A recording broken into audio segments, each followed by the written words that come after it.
Hi friends, welcome back to my channel. Geetha Manju Gubbigudu ಚಾನಲ್ಗೆ ನಿಮಗೆಲ್ಲರಿಗೂ ಸ್ವಾಗತ.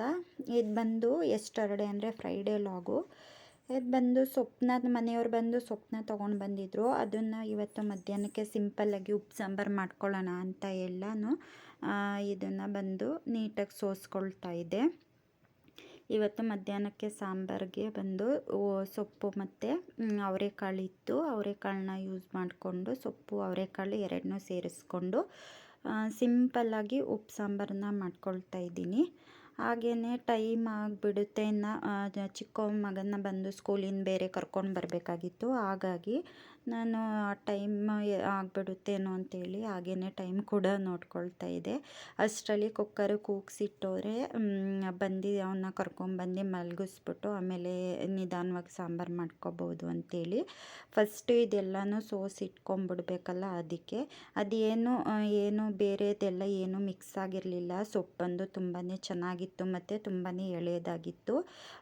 ಆಮೇಲೆ ಬೇರೆ ಮಣ್ಣೆಲ್ಲ ಸೇರೋದಾಗಲಿ ಬೇರೆದೆಲ್ಲ ಇದೆಲ್ಲ ಏನೂ ಸೇರಿರಲಿಲ್ಲ. ಆಮೇಲೆ ಹಾಗಾಗಿ ಬೇಗನೆ ಕ್ಲೀನ್ ಮಾಡಿಕೊಂಡೆ. ಮತ್ತು ಕಡ್ಡಿನೂ ಅಷ್ಟೇ ತುಂಬ ಎಲ್ಲ ಎಳೆಯದಾಗಿತ್ತು. ಹಾಗಾಗಿ ಜಾಸ್ತಿ ಏನು ಬಿಡ್ಸೋಕ್ಕೇನು ಟೈಮ್ ತಗೊಳ್ಳಿಲ್ಲ. ಹಾಗಾಗಿ ಕುತ್ಕೊಂಡೀಗೆ ಸೊಪ್ಪನ್ನ ಸೋಸ್ಕೊಳ್ತಿದ್ದೆ. ಇನ್ನು ಮಗ ಬಂದ ಮೇಲೆ ಅವನು ಕೂಡ ನಾನು ಬಿಡಿಸ್ತೀನಮ್ಮ ಅಂತ ಬಂದು ಮನೆಗೆಲ್ಲ ಚೆಲ್ಲಿಬಿಡ್ತಾನೆ.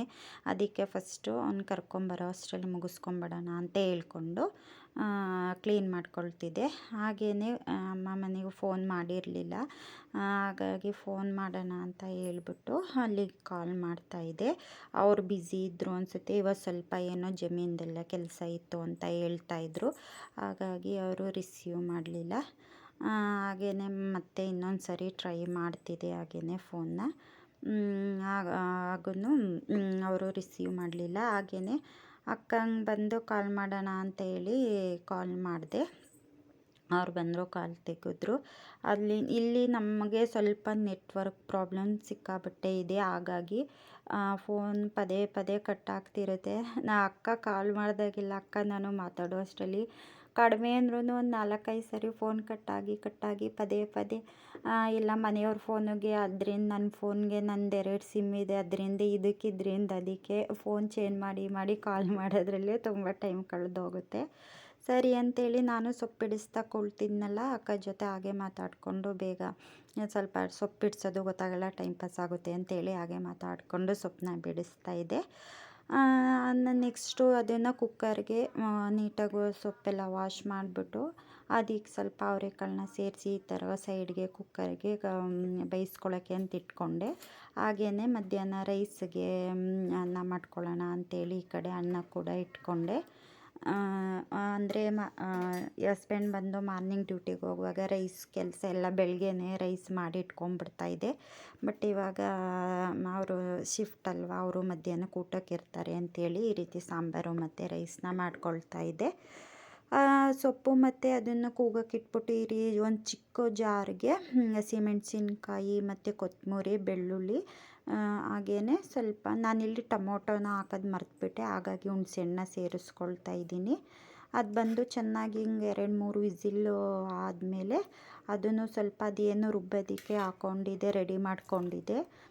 ಅದು ಸ್ವಲ್ಪ ಜೀರಿಗೆ, ಮೆಣಸು, ಕೊತ್ತಂಬರಿ ಸೊಪ್ಪು, ಹಸಿಮೆಣಸಿನ್ಕಾಯಿ, ಬೆಳ್ಳುಳ್ಳಿ, ಸ್ವಲ್ಪ ಹುಣಸೆಹಣ್ಣು ಸೇರಿಸಿಟ್ಕೊಂಡಿದ್ನಲ್ಲ, ಅದ್ರ ಜೊತೆಗೆ ಇದೇನು ಸೊಪ್ಪು ಮತ್ತು ಕಾಳು ನಾವು ಬೇಯಿಸಿಟ್ಕೊಂಡಿರ್ತೀವಲ್ಲ ಅದನ್ನು ಸೇರಿಸಿ ಈ ರೀತಿ ರುಬ್ಕೊಳ್ಳೋದು. ನಾವು ಬಂದು ಉಪ್ಪು ಸಾಂಬಾರನ್ನ ಇದೇ ಥರ ಮಾಡೋದು. ಸಪ್ರೇಟಾಗೆಲ್ಲ ಖಾರ ಎಲ್ಲ ರುಬ್ಬಿ ಮಾಡಲ್ಲ, ಅದರೊಳಗಡೆ ಸೇರಿಸಿ ರುಬ್ಬಿಬಿಟ್ಟು ಈ ರೀತಿ ಮಾಡ್ಕೊಳ್ಳೋದು. ಲಾಸ್ಟಲ್ಲಿ ಇದಕ್ಕೆ ಸ್ವಲ್ಪ ಒಗ್ಗರಣೆನ ಹಾಕ್ಕೊಳ್ಳೋದು. ನೆಕ್ಸ್ಟು ಬಂದು ಇಲ್ಲಿ ಎಗ್ಗಿತ್ತು, ಅದನ್ನು ಸ್ವಲ್ಪ ಮಕ್ಕಳಿಗೆ ಬೇಯಿಸ್ಕೊಡೋಣ ಅಂತ ಬಾಯ್ಲ್ ಮಾಡೋಕ್ಕೆ ಅಂತ ಅಂದ್ಬಿಟ್ಟು ಕುಕ್ಕರ್ಗೆ ಹಾಕಿ ಎತ್ತಿಟ್ಟೆ. ಹಾಗೆಯೇ ಸ್ವಲ್ಪ ಪಾತ್ರೆ ಎಲ್ಲ ಸಿಕ್ಕಾಪಟ್ಟೆ ಬಿದ್ದಿತ್ತು. ಅಂದರೆ ಮಕ್ಕಳೆಲ್ಲ ಸ್ಕೂಲಿಂದ ಬಂದಿದ್ದು, ಬಾಕ್ಸು, ಅವ್ರಿಗೆ ಸಂಜೆ ಬಂದು ಹಾಲು ಅದು ಇದು ಕಾಯಿಸ್ಕೊಟ್ಟಿದ್ದಂತ ಹೇಳಿ ಮಧ್ಯಾಹ್ನ ಊಟ ಮಾಡಿದ್ದು ತೊಳ್ಕೊಂಡ್ರಾಯ್ತು ಅಂತ ಒಂದೊಂದೇ ಹಾಗೆ ಸಿಂಕ್ ಒಳಗಡೆ ಇಟ್ಟೆ. ಒಂದೇ ಅಲ್ವಾ ಅಂತ ಅದು ನೋಡಿದ್ರೆ ಲಾಸ್ಟಲ್ಲಿ ಈವ್ನಿಂಗ್ ಆಗೋಷ್ಟರಲ್ಲಿ ತುಂಬ ಪಾತ್ರೆ ಆಗಿಬಿಡ್ತು. ಅದು ನಮ್ಮನೆ ಸಿಂಕ್ ಬಂದು ತುಂಬಾ ಚಿಕ್ಕದು. ಹಾಗಾಗಿ ಜಾಸ್ತಿ ಪಾತ್ರೆಗಳೆಲ್ಲ ಇಟ್ಕೊಂಡ್ಬಿಟ್ರೆ ತೊಳೆಯೋದಕ್ಕೆ ಬಂದು ತುಂಬ ಹಿಂಸೆ ಆಗಿಬಿಡುತ್ತೆ. ನೀರೆಲ್ಲ ಫುಲ್ಲು ಹೊರಗಡೆ ಚೆಲ್ಲಿ ಎಲ್ಲ ಅಡುಗೆ ಮನೆ ಎಲ್ಲ ತೇವ ಆಗಿಬಿಡುತ್ತೆ. ಹಾಗಾಗಿ ಸ್ವಲ್ಪ ಪಾತ್ರೆಯನ್ನು ಇದ್ದಂಗೆ ವಾಶ್ ಮಾಡ್ಕೊಂಬಿಡ್ತೀನಿ. ಇವತ್ತು ಆಯಿತು ಆಮೇಲೆ ಮಾಡಿದ್ರೆ ಆಯ್ತು ಅಂತ ಒಂದೇ ಅಲ್ವಾ ಅಂತ ಇಟ್ಕೊಂಡು ಇವತ್ತು ಜಾಸ್ತಿ ಪಾತ್ರೆ ಆಗಿಬಿಡ್ತು. ಸರಿ ಅಂತೇಳಿ ಅದೆಲ್ಲನೂ ವಾಶ್ ಮಾಡಿ ಒಂದು ಸ್ವಲ್ಪ ಅಡುಗೆ ಮನೆ ಎಲ್ಲನೂ ಕ್ಲೀನ್ ಮಾಡಿಕೊಂಡು ನಾಳೆ ಟಿಫನ್ಗೆ ಬಂದು ಇಡ್ಲಿಗೆ ನೆನೆಸಿದೆ. ಅದನ್ನು ಮಾರ್ನಿಂಗೆಲ್ಲ ಬೇಗ ನಾನು ಟಿಫನ್ ಮಾಡೋದ್ರಿಂದವ ನಾನು ಬೇಗನೆ ರುಬ್ಬಿಟ್ಕೊಂಡ್ಬಿಡ್ತೀನಿ. ಲೇಟಾಗೆಲ್ಲ ರುಬ್ಬಲ್ಲ. ಈವ್ನಿಂಗ್ ಅಷ್ಟರಲ್ಲಿ 5 ಗಂಟೆ ಒಳಗಡೆನೇ ರುಬ್ಬಿಟ್ಬಿಡ್ತೀನಿ. ಮಕ್ಕಳಿಗೆ ಅಂದರೆ ಸ್ಕೂಲಿಗೆ ಹೋಗೋದ್ರಿಂದ 8 ಗಂಟೆ ಒಳಗೆಲ್ಲ ಟಿಫನ್ ರೆಡಿ ಮಾಡಬೇಕಲ್ಲ, ಹಾಗಾಗಿ ನಾನು ಬಂದು ಲೇಟ್ ಮಾಡಲ್ಲ. ದೋಸೆ ಇಡ್ಲಿಗೆಲ್ಲ ರುಬ್ಬೋದು ಏನೇ ಇದ್ದರೂ ಅದು ಇವಾಗ ಸ್ವಲ್ಪ ಚಳಿ ಇರೋದ್ರಿಂದ ಅದು ಜಾಸ್ತಿ ಬೇಗ ಉಬ್ಬರಲ್ಲ. ಆದ್ದರಿಂದ ನಾನು ಬೇಗನೆ ರುಬ್ಬಿಟ್ಕೊಳ್ತೀನಿ. ಅದಕ್ಕೆ ಉಪ್ಪನ್ನು ನಾನು ನೈಟ್ ಟೈಮೇ ಆ್ಯಡ್ ಮಾಡಿಬಿಡ್ತೀನಿ. ಒಬ್ಬೊಬ್ಬರು ಮಾರ್ನಿಂಗದು ಮಾಡಬೇಕಾದ್ರೆ ಉಪ್ಪನ್ನ ಸೇರಿಸ್ಕೋತಾರೆ, ಬಟ್ ನಾನು ಯಾವಾಗಲೂ ಹಾಗೆ ಮಾಡಲ್ಲ. ದೋಸೆಗಾಗಲಿ ಇಡ್ಲಿಗಾಗಲಿ ಯಾವಾಗ ನಾನು ಹಿಟ್ಟನ್ನ ರುಬ್ತೀನೋ ಅದ್ರ ಜೊತೆಗೇ ಉಪ್ಪನ್ನ ಸೇರಿಸಿ ಮಿಕ್ಸ್ ಮಾಡಿ ಇಟ್ಬಿಡ್ತೀನಿ. ಈಗ ಬಂದು ಇಡ್ಲಿಗೆ ಈ ರೀತಿ ರುಬ್ಕೊಂಡು ಸ್ವಲ್ಪ ಉಪ್ಪು ಮತ್ತು ಹಾಗೆಯೇ ಸ್ವಲ್ಪ ಒಂದು ಪಿಂಚಷ್ಟು ಸೋಡನ್ನ, ಅಂದರೆ ದೋಸೆಗಾದರೆ ಅದು ಹಾಕ್ಕೊಳ್ಳಲ್ಲ, ಇಡ್ಲಿ ಅಲ್ವಾ ಅಂಥೇಳಿ ಸ್ವಲ್ಪ ಸಾಫ್ಟಾಗಿ ಬರುತ್ತೆ ಅಂದ್ಬಿಟ್ಟು ಸ್ವಲ್ಪನ ಅಡುಗೆ ಸೋಡನ್ನ ಬಂದು ಸೇರಿಸ್ಕೊಂಡೆ. ಅದನ್ನು ಹಾಕಿ ಜಾರಿಗೆ ಬಂದು ಹಾಕ್ಕೊಂಡು ನೀಟಾಗಿ ರುಬ್ಬಿಟ್ಟು ಹಾಕ್ತೆ. ಇದೊಂದು ಸ್ವಲ್ಪ ಲಾಕ್ ಆಗುತ್ತೆ ನೀಟಾಗಿ, ಬಟ್ ಅದು ರಬ್ಬರ್ ಕೊಟ್ಟಿದ್ದಾರೆ. ಅದು ಸ್ವಲ್ಪ ಹಾಕೋದು ನನಗೆ ಅಷ್ಟು ಬೇಗ ಆಗಲ್ಲ, ನಿಧಾನ ಆಗ್ಬಿಡುತ್ತೆ. ಈ ರೀತಿ ಇಡ್ಲಿಗೆ ಬಂದು ಇಡ್ಲಿ ಬ್ಯಾಟರೆಲ್ಲ ರೆಡಿ ಮಾಡಿ ಅದೆಲ್ಲ ನೀಟಾಗಿ ಮಿಕ್ಸ್ ಮಾಡಿ ಉಪ್ಪೆಲ್ಲ ಹಾಕಿರ್ತೀನಲ್ಲ, ಉಪ್ಪು ಮತ್ತು ಸ್ವಲ್ಪ ಸೋಡಾ ಪೌಡರ್ ಹಾಕಿರೋದ್ರಿಂದ ಅದನ್ನು ಚೆನ್ನಾಗಿ ಈ ರೀತಿ ಇದರಿಂದ ಕೈಯಲ್ಲಿ ಆಡಿಸ್ಲಿಲ್ಲ, ಹುಳಿ ಬಂದ್ಬಿಡುತ್ತೆ ಅಂತ. ಈ ರೀತಿ ಸೌಟಿಂದ ಇಲ್ದವ್ರೆ ಏನಾದರೂ ಇದರಿಂದ ಹಾಕ್ಕೊಂಡು ನೀಟಾಗಿ ಈ ರೀತಿ ಕೈಯೆಲ್ಲ ಆಡಿಸಿ ಅದನ್ನು ಬಂದು ನಾನು ಕುಕ್ಕರ್ಗೆ ಏನಕ್ಕೆ ಅಂತಂದರೆ ಅದನ್ನು ಮುಚ್ಚಿಡಲಿಕ್ಕೆ ಸರಿ ಹೋಗುತ್ತಲ್ಲ. ಬೇರೆ ಪಾತ್ರೆಗೆ ಹಾಕ್ಕೊಂಡ್ರೆ ಪ್ಲೇಟೆಲ್ಲ ಮುಚ್ಚಿಡಬೇಕು. ಹಾಗಾಗಿ ನಮ್ಮನೆ ನೋಡಿ ಬಂದು ಹಬ್ಬ ಮುಗಿಯೋದು ಎಷ್ಟು ದಿನ ಆದ್ರೂ ಇನ್ನೂ ಎಳ್ಳು ಬೆಲ್ಲ ಮಾತ್ರ ಖಾಲಿ ಆಗಿಲ್ಲ. ಯಾರು ಮನೇಲಿ ತಿನ್ನಲ್ಲ, ನಾನೇ ಖಾಲಿ ಮಾಡಬೇಕು. ಸ್ಟಾರ್ಟಿಂಗ್ ಒಂದು 2 ಡೇಸ್ ಈಸ್ಕೊಂಡು ತಿಂತಾರಷ್ಟೇ, ಇನ್ನು ಮುಟ್ಟಲ್ಲ. ಹಾಗಾಗಿ ನಾನು ಬಂದು ಗ್ಲಾಸ್ ಜಾರ್ಗೆ ಸ್ಟೋರ್ ಮಾಡಿಟ್ಟಿದ್ದೆ. ಅದರಿಂದ ಅದು ಏನೂ ಆಗಿರಲಿಲ್ಲ, ಫ್ರೆಶ್ ಆಗಿತ್ತು. ಸರಿ ಅಂತ ಅದೊಂದು ಸ್ವಲ್ಪ ಹಾಕ್ಕೊಂಡು ತಿನ್ನೋಣ ಅಂತ ಪ್ಲೇಟ್ಗೆ ಹಾಕ್ಕೊಂಡಿದ್ದೆ. ಹಾಗೆಯೇ ಎಗ್ನ ಬಂದು ಬಾಯ್ಲ್ ಮಾಡಲಿಕ್ಕೆ ಅಂತ ಇಟ್ಟಿದ್ನಲ್ಲ, ಅದು ಬಂದು ಎಗ್ಗೆಲ್ಲ ನೀಟಾಗಿ ಬೆಂದಿತ್ತು. ಡೈರೆಕ್ಟ್ ಹಾಗೆ ಕೊಟ್ಟರೆ ಮಕ್ಕಳು ಸ್ವಲ್ಪ ಇಷ್ಟಪಡಲ್ವಲ್ಲ ಅಂತ ಹೇಳಿ ಇದನ್ನ ಮಸಾಲ ಫ್ರೈ ಥರ ಮಾಡೋಣ ಅಂತ ಹೇಳ್ಬಿಟ್ಟು ಅದನ್ನು ಮಧ್ಯಕ್ಕೆ ಈ ರೀತಿ ಕಟ್ ಮಾಡ್ಕೊಳ್ತಾ ಇದ್ದೆ. ಒಂದು ಪ್ಯಾನ್ನ ಇಟ್ಕೊಂಡ್ಬಿಟ್ಟು ಅದಕ್ಕೆ ಸ್ವಲ್ಪ ಒಂದು ಅರ್ಧ ಸ್ಪೂನಷ್ಟು ಆಯಿಲ್ ಹಾಕ್ಕೊಂಡು ಸ್ವಲ್ಪ ಸಾಸಿವೆನ ಹಾಕ್ಕೊಂಡೆ. ಅದಕ್ಕೆ ಸ್ವಲ್ಪ ಟರ್ಮರಿಕ್ ಪೌಡರ್ನ ಸೇರಿಸ್ಕೊಂಡು ಸ್ವಲ್ಪ ಗರಂ ಮಸಾಲ, ಹಾಗೆಯೇ ಒಂದು ಸ್ವಲ್ಪ ಖಾರದ ಪುಡಿ ಬರುತ್ತೆ, ಸಾಂಬಾರು ಪೌಡರ್ಗೆ ಏನು ಯೂಸ್ ಮಾಡ್ತೀನಿ ಅದು, ಸ್ವಲ್ಪ ಉಪ್ಪನ್ನ ಸೇರಿಸ್ಕೊಂಡು ಈ ರೀತಿ ಒಂದು ಅಂದರೆ ಜಾಸ್ತಿನ ಲೋ ಫ್ಲೇಮಲ್ಲಿ ಇಟ್ಕೋಬೇಕಿಲ್ದವ್ರೆ ಅದೆಲ್ಲ ಒಂದು ಸ್ವಲ್ಪ ಕಪ್ಪಾಗಿಬಿಡುತ್ತೆ ಬೇಗ. ಲೋ ಫ್ಲೇಮಲ್ಲಿ ಇಟ್ಕೊಂಡು ಈ ರೀತಿ ಅದೆಲ್ಲ ಸೇರಿಸಿ ಈ ರೀತಿ ಎಗ್ನ ಏನು ಕಟ್ ಮಾಡಿ ಇಟ್ಕೊಂಡಿದ್ದೆ, ಬಾಯ್ಲ್ ಮಾಡಿ ಇಟ್ಟಿರೋದನ್ನ ಈ ರೀತಿ ಆ ಮಸಾಲೆ ಒಳಗಡೆ ಹಾಕ್ಕೊಂಡು ತಿರ್ವು ಹಾಕ್ಕೊಂಡು ಕಡಿಮೆ ಉರಿನಲ್ಲೇ ಒಂದು 2ರಿಂದ 3 ನಿಮಿಷ ಸಾಕು. ನೀಟಾಗಿ ಈ ರೀತಿ ಫ್ರೈ ಮಾಡಿಕೊಂಡ್ರೆ ಒಂಥರ ಟೇಸ್ಟು, ಅದ್ರದ್ದು ಖಾರ ಮತ್ತು ಉಪ್ಪು ಎಲ್ಲ ನೀಟಾಗಿ ಇಟ್ಕೊಳ್ಳುತ್ತೆ ಮತ್ತು ಟೇಸ್ಟ್ ಕೂಡ ಚೆನ್ನಾಗಿರುತ್ತೆ. ಹಾಗೆ ತಿನ್ನೋದಕ್ಕಿಂತ ಈ ರೀತಿ ಮಾಡಿಕೊಂಡ್ರೆ ಚೆನ್ನಾಗಿರುತ್ತೆ ಅಂಥೇಳಿ ಈ ರೀತಿ ಮಾಡ್ಕೊಳ್ತಿದ್ದೀನಿ. ಸಂಜೆ ಅಂತ ಹೇಳಿದರೆ ಉಪ್ಪು ಸಾಂಬಾರು ಮಧ್ಯಾಹ್ನನೇ ಮಾಡಿದ್ನಲ್ಲ, ಉಪ್ಪು ಸಾಂಬಾರು ಅಂದರೆ ಅಷ್ಟು ಮಕ್ಕಳೆಲ್ಲ ಅಷ್ಟು ಇಷ್ಟಪಡಲ್ಲ. ಹಾಗಾಗಿ ಸೈಡ್ಸ್ಗೆ ಅಂತೇಳಿ ಈ ರೀತಿ ಹಾಗೆ ಕೊಟ್ಟರೆ ಮೊಟ್ಟೆನೂ ತಿನ್ನಲ್ವಲ್ಲ ಅಂಥೇಳಿ ಈ ರೀತಿ ಮಾಡ್ಕೊಳ್ತಿದ್ದೆ. ಅದನ್ನು ನೀಟಾಗಿ ಫ್ರೈ ಮಾಡಿಬಿಟ್ಟು ಲಾಸ್ಟಲ್ಲಿ ಅದಕ್ಕೆ ಸ್ವಲ್ಪ ಈರುಳ್ಳಿನ ಚಿಕ್ಕದಾಗಿ ಹೆಚ್ಚಿಟ್ಕೊಂಡಿದ್ದೆ, ಅದನ್ನು ಹಾಗೆ ಸುಮ್ಮನೆ ಮೇಲೆ ಹಾಕ್ಕೊಂಡೆ. ಆಮೇಲೆ ಸ್ವಲ್ಪ ಕೊತ್ತಂಬರಿ ಸೊಪ್ಪನ್ನು ಕೂಡ ಮೇಲೆ ಈ ರೀತಿ ಹಾಕ್ಕೊಂಡೆ. ನೋಡೋದಕ್ಕೂ ಚೆನ್ನಾಗಿರುತ್ತೆ ಮತ್ತು ತಿನ್ನೋದಕ್ಕೂ ಟೇಸ್ಟಿಯಾಗಿರುತ್ತೆ ಅಂತ ಈ ರೀತಿ ಗಾರ್ನಿಷಿಂಗ್ ಮಾಡಿಕೊಂಡೆ. ಫೈನಲಿ ಎಗ್ ಮಸಾಲ ಬಂದು ಈ ರೀತಿ ರೆಡಿ ಆಯಿತು. ಸರಿ, ಅದನ್ನು ಸೈಡ್ಗೆ ಎತ್ತಿಟ್ಬಿಟ್ಟು ಇನ್ನು ಊಟಕ್ಕೆ ಟೈಮ್ ಆಗಿತ್ತು, 8:30 ಏನೋ ಆಗಿತ್ತು. ಸರಿ ಅಂತೇಳಿ ಮುದ್ದೆಗೆ ಇಟ್ಬಿಡೋಣ ಅಂತ ಸೈಡಲ್ಲಿ ಬಿಸಿನೀರು, ನಮ್ಮನೆ ಬಂದು ಯಾವಾಗಲೂ ಬಿಸಿನೀರೇ ಕುಡಿಯೋಕ್ಕೆ ಎಲ್ಲರೂ ಕೇಳೋದು. ಹಾಗಾಗಿ ಬಿಸಿನೀರನ್ನ ಸೈಡಲ್ಲಿ ಎತ್ತಿಟ್ಕೊಂಡು ಈ ರೀತಿ ಮುದ್ದೆನ ಮಾಡ್ಕೊಳ್ಳೋಣ. ಸ್ವಲ್ಪ ಉಪ್ಪು ಸಾಂಬಾರಿಗೆ ಮುದ್ದೆ, ನಮ್ಮ ಮಧ್ಯಾಹ್ನ ಬಂದು ರೈಸೇ ತಿನ್ಕೊಂಡಿದ್ವಿ, ಉಪ್ಪು ಸಾಂಬಾರಿಗೆ ಮುದ್ದೆ ಏನೂ ಮಾಡೋಕ್ಕೋಗಲಿಲ್ಲ.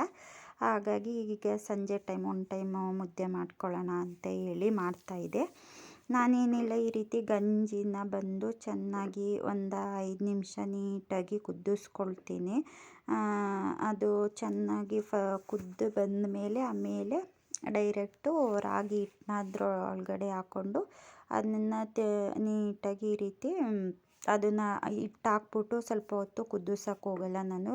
ಗಂಜಿನೇ ಬಂದು ನೀಟಾಗಿ ಕುದಿಸ್ಕೊಂಡಿರೋದ್ರಿಂದ ಈ ರೀತಿ ಡೈರೆಕ್ಟ್ ಹಿಟ್ಟನ್ನ ಹಾಕ್ಕೊಂಡು ಈ ರೀತಿ ತಿರುಗಿಕೊಂಡು ಅದನ್ನು ಲೋ ಫ್ಲೇಮಲ್ಲಿ ಇಟ್ಟು ಒಂದು 2-3 ನಿಮಿಷ ಚೆನ್ನಾಗಿ ಅದನ್ನು ಇದೇ ರೀತಿ ಕೈ ಆಡಿಸ್ಕೊಳ್ತಾನೆ ಇರಬೇಕು. ಇಲ್ಲದೆ ಹೋದರೆ ಕೆಳಗಡೆ ಎಲ್ಲನೂ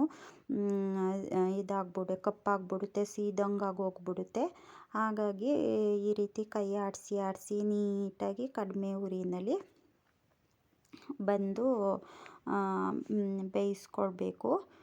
ನಾನು ಬಂದು ಗಂಜಿನೂ ತುಂಬ ಒಂದು 5-6 ನಿಮಿಷ ಬೇಯಿಸ್ಕೊಂಡಿರ್ತೀನಿ. ಬಟ್ ಆದ್ರೂ ಲಾಸ್ಟಲ್ಲಿ ಈ ಹಿಟ್ಟನ್ನ ಸೇರಿಸೋದ್ರಿಂದ ಅದನ್ನು ಬಂದು ಹೀಗೆ ನೀಟಾಗಿ ಒಂದು 2-3 ನಿಮಿಷ ಇದು ಮಾಡ್ಕೊಳ್ಬೇಕು. ನೆಕ್ಸ್ಟ್ ಹಾಗೆಯೇ ಮುದ್ದೆ ಎಲ್ಲನೂ ತೆಗೆದು ತಟ್ಟೆಗೆ ಹಾಕಿ ಊಟಕ್ಕೆ ಹಾಕ್ಕೊಡ್ಬಿಡೋಣ ಅಂತ ಹೇಳಿ ಎಲ್ಲ ಪುಟಾಣಿನೇ ಮುದ್ದೆ ಅಷ್ಟು ಇಷ್ಟಪಡಲ್ಲ ಮಕ್ಕಳು, ಆದ್ರೂ ಬಿಡೋಂಗಿಲ್ಲ ಅಂತೇಳಿ ಸ್ವಲ್ಪ ಮಾಡಿದಾಗ ಈ ರೀತಿ ಮಕ್ಕಳೇನು ನಾನು ಕಮ್ಮಿನೇ ತಿಂತಿದ್ದು. ನಾನು ಮೊದಲು ತಿಂತಿರಲಿಲ್ಲ, ಮನೆಯವರು ಬೈದು ಮುದ್ದೆ ತಿನ್ನೋಂಗೆ ಸ್ಟಾರ್ಟ್ ಮಾಡಿಸಿದ್ರು. ಮಾಡಿದಾಗ ಈ ರೀತಿ ಸ್ವಲ್ಪ ಹಾಕ್ಕೊಂಡು ತಿಂತೀನಿ. ಹಾಗಾಗಿ ಅವನು ದೊಡ್ಡವನಿಗೆ ಸ್ವಲ್ಪ, ಚಿಕ್ಕವನು ಬಂದು ಜೊತೆಗೆ ಅವನಿಗೆ ಸ್ವಲ್ಪ ತಿನ್ನಿಸ್ಕೊಂಡ್ರೆ ಆಯಿತು ಅಂತೇಳಿ ಇನ್ನು ಮನೆಯವ್ರಿಗೆ ಅವರು ಬಂದು ನನಗೆ 3 ಜನಕ್ಕೆ ಈ ರೀತಿ ಚಿಕ್ಕ ಪುಟಾಣಿದು ಮುದ್ದೆನ ರೆಡಿ ಮಾಡಿ ಹಾಕ್ಕೊಂಡೆ.